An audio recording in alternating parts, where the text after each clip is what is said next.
The year was already charged with political volatility. Donald Trump, newly returned to the White House in January, wasted little time in resurrecting one of the defining battles of his first presidency, his hardline confrontation with China.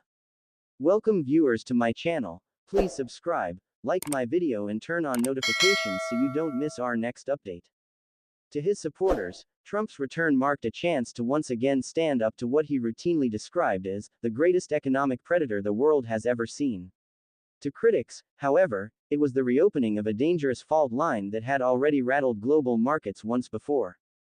In early speeches, Trump made clear that China was once again in his crosshairs. He accused Beijing of everything from intellectual property theft to currency manipulation, but it was the fentanyl crisis that became his rallying cry. China is killing our kids, he thundered at rallies, insisting that only sweeping tariffs and harsh economic penalties would pressure Beijing into cracking down on illicit drug exports. Behind the scenes, White House officials were divided. Some advisors urged caution, warning that global markets were far more fragile than in 2018, when Trump had first launched his tariff campaign. Inflation had only recently begun cooling, energy prices were volatile, and geopolitical uncertainty, from Russia's war in Ukraine to rising tensions in the Middle East, meant that the world economy was already on edge. Others, however, encouraged Trump to double down, convinced that voters would reward a strongman's stance against China. On Wednesday, the decisive moment came. Standing before reporters at the White House, Trump unveiled his most sweeping measure yet, an additional 34% tariff on all Chinese imports. No exceptions, no carve-outs. With a stroke of his pen, he effectively reshaped $500 billion in annual trade flows between the two countries. The announcement stunned analysts. Many had expected another round of targeted tariffs, perhaps on technology or manufacturing sectors. Few imagined that Trump would slap such a sweeping penalty across every Chinese product entering the United States. Markets shuddered instantly. Economists warned of higher consumer prices, disruptions to supply chains, and retaliatory moves from Beijing. Yet Trump seemed unfazed, declaring, "We've been ripped off for too long. That ends now." China did not wait long to respond. Within 48 hours, its State Council Tariff Commission released a statement brimming with defiance. Beijing would match Washington's move blow for blow, a 34% tariff on all U.S. imports beginning April 10. The language of the statement was unusually blunt by Chinese standards. It accused Washington of bullying behavior, violating international trade rules, and undermining China's legitimate rights and interests. More importantly, it signaled that Beijing was no longer interested in limited, symbolic retaliation. This was a full-scale counterattack. In earlier years, China's strategy had been to calibrate its response carefully. It had targeted American soybeans, fuel exports, and agricultural goods, sectors seen as politically sensitive for Trump's electoral base. But in 2025, Xi Jinping calculated that the moment had come to escalate. His government announced sweeping measures beyond tariffs. To truly understand the gravity of this clash, one must first rewind the clock. For decades, the relationship between the United States and China was defined by a delicate, and often uneasy, balance of interdependence. In the late 20th century, China's opening up to global markets transformed it from a largely agrarian society into a manufacturing powerhouse. By the time the country entered the World Trade Organization in 2001, it had already become the factory of the world. American companies rushed in, lured by cheap labor, massive industrial capacity, and the promise of an untapped consumer market of over 1 billion people. U.S. multinationals, from Apple and Nike to General Motors, built sprawling supply chains across China. Entire industries, from electronics to pharmaceuticals, came to rely on Chinese factories. American consumers, in turn, became accustomed to inexpensive goods, while Chinese workers moved by the tens of millions from rural farms to industrial cities, fueling one of the fastest economic booms in history. For years, the arrangement seemed mutually beneficial. American companies enjoyed higher profits, consumers enjoyed lower prices, and China accumulated staggering amounts of foreign exchange reserves by running trade surpluses. But beneath the surface, tensions were always simmering. Washington accused Beijing of currency manipulation, intellectual property theft, and unfair subsidies. Beijing, meanwhile, saw America's dominance of global finance and technology as a form of modern-day imperialism. By the time Trump entered politics, the stage was set. He tapped into decades of resentment, arguing that China had stolen American jobs and hollowed out the U.S. industrial heartland.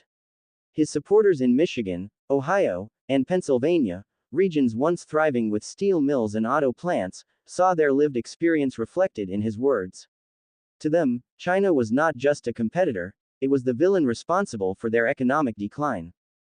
Thus, the trade war of 2025 was not a sudden eruption, but the culmination of decades of growing friction, mistrust, and dependency. Donald Trump's return to the presidency carried with it a promise to finish the battles he felt were left unfinished. In his mind, the trade war of 2018-2019 had not gone far enough. China had weathered the storm, struck partial deals, and moved on, while Trump was forced to turn his attention to domestic political crises and, eventually, to the pandemic. But now, in 2025, he had a second chance. With a loyal voter base behind him and a Republican-led Congress more willing to confront China than ever before, Trump felt emboldened to act decisively. Advisors close to him described his decision to impose a blanket 34% tariff as both strategic and symbolic. Strategically, it would signal to Beijing that the U.S. would no longer play by the old rules. Symbolically, it would reaffirm to his base that he was the only leader strong enough to confront the world's rising superpower. There were voices of dissent within his administration. Treasury officials warned that tariffs could stoke inflation just as the Federal Reserve was trying to ease pressure on consumers. Defense analysts cautioned that pushing China into an economic corner could drive Beijing closer to Moscow, deepening a dangerous geopolitical axis. But Trump was unmoved. "We don't need China. They need us," he reportedly told aides. To Trump, the trade war was not merely about economics, it was about sovereignty, pride, and leverage. "We hold the cards," he liked to say. But Beijing, under Xi Jinping, was equally determined to prove otherwise. For Xi, the confrontation with the United States was not an unexpected crisis but an anticipated inevitability. His decade-long rule had been defined by a vision of China as a self-reliant, technologically advanced, globally respected power. He had tightened the Communist Party's control, expanded China's military footprint in the South China Sea, and launched ambitious initiatives like the Belt and Road Project to extend China's influence across Asia, Africa, and beyond. When Trump escalated tariffs, Xi did not flinch. Instead, he framed the struggle as part of a broader narrative, the West's attempt to contain China's rise. State media carried images of Xi visiting factories, speaking with farmers, and declaring that the Chinese people could endure short-term hardship for the sake of long-term sovereignty. By announcing retaliatory tariffs during the Tomb Sweeping Festival, Xi tied economic resistance to cultural heritage. The message was clear. Just as Chinese ancestors had endured wars, invasions, and centuries of humiliation, the nation today would stand united against foreign bullying. Economically, Xi's confidence was not unfounded. China's domestic market had grown enormously over the past 2 decades. Its technological base, once reliant on American innovation, was increasingly capable of developing alternatives in fields like artificial intelligence, semiconductors, and green energy. While tariffs would hurt, Beijing believed it had the resilience and the political will to outlast Trump's offensive. Behind the sweeping numbers and grand rhetoric, ordinary people were caught in the crossfire. In the American Midwest, farmers who had once relied on Chinese buyers for soybeans, pork, and corn now faced dwindling markets. "We built our whole business model on exports to China," lamented one Iowa farmer. "Now we're left holding crops that no one wants to buy." In California's tech hubs, executives worried about losing access to rare earth minerals and other critical components sourced from China. Venture capitalists, once bullish on globalized supply chains, began pulling back from projects that seemed too exposed to geopolitical risk. Meanwhile, in Chinese cities like Guangzhou and Shenzhen, exporters fretted over rising costs and shrinking demand. Workers at factories producing everything from clothing to electronics feared layoffs. Yet many also expressed a sense of pride. "If this is what it takes to protect China's dignity, we can endure it," one worker told a state-run broadcaster. The human toll was not confined to the US and China. Across Europe, Africa, and Southeast Asia, countries reliant on Chinese manufacturing or American investment began to feel the ripple effects.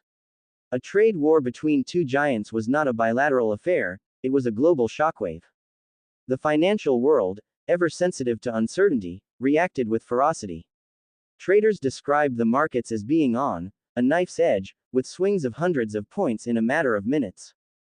For many investors, the escalation revived memories of past crises: the Great Recession, the Eurozone debt collapse, the pandemic crash. But this time felt different. This was not the result of a virus or a banking collapse, it was the product of deliberate political decisions by two powerful leaders unwilling to back down. Hedge funds scrambled to reposition. Currency traders bet on a stronger dollar as investors sought safety.